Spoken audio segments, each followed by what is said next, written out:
was in the temple with the money changers. Interestingly enough, Jesus corrected the most with people who should have known better.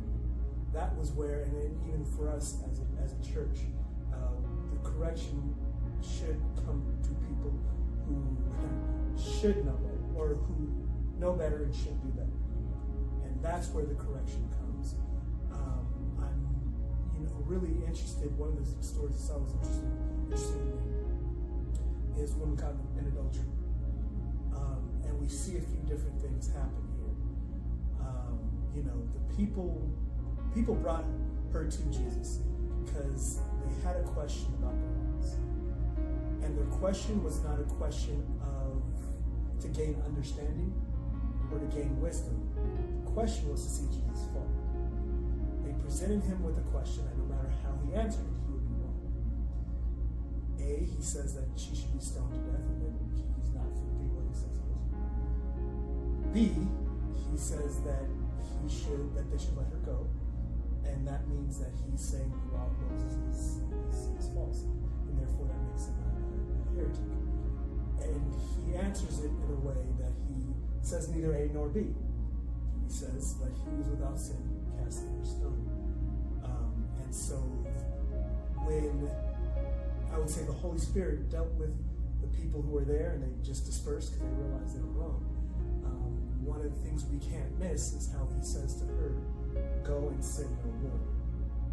Right? So now there's an encounter with Jesus, and that encounter now changes the way you see the world, or should change, and it should change the way you see the world. And I think that is kind of the crux of the message, right? It's not necessarily about, should we stone someone caught in adultery, should we not, should we know? It's again getting back to the root of the gospel message, and that the encounter with Jesus Christ should change who you are to a fundamental level.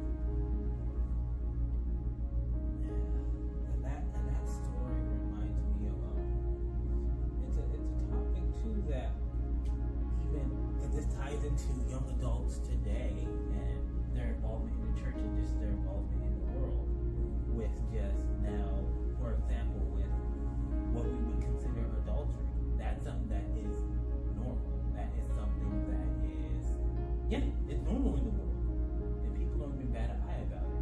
And the amount of people who like side dude or side chick that I'm like, when I see people, I have social media, same as a lot of other people, and the amount of that kind of stuff I see, I'm like, wow, how has this become this normal?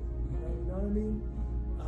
And so now again, that's stuff that we have to wade through as Christians. I know as Christians who are single and wish to be married, that's something that we now have to wade through for ourselves as people who call ourselves. It's difficult, it's scary. Yeah, and especially if you're saying it's become the norm. Yeah. And another thing too is with that type of adultery and just people who are making money off of it, that type of stuff. And it becomes a very difficult topic in society. The reason why I say that, and this is what we do here, is we talk about real stuff, and this is a real thing, is people are making money selling their body.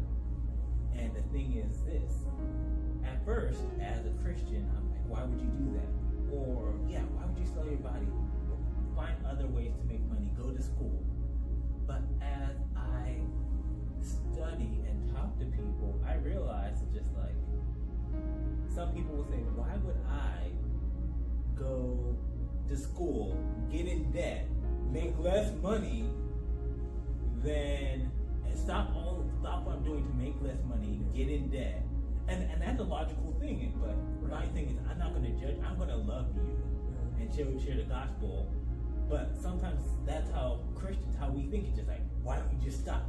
I'm just like, but when you look at it that way, just like, why would you stop? Right, and that appeal for, to make more money, that appeal to, even be financially stable, right? right, says, well, hey, if I take my clothes off, I can be financially stable. Yeah, so that's what I'm going to do. And save less and make more money. Right, and then they look at us like we're crazy. And it kind of makes me think of having the realization and the understanding that, as Christians, it seems foreign to us because we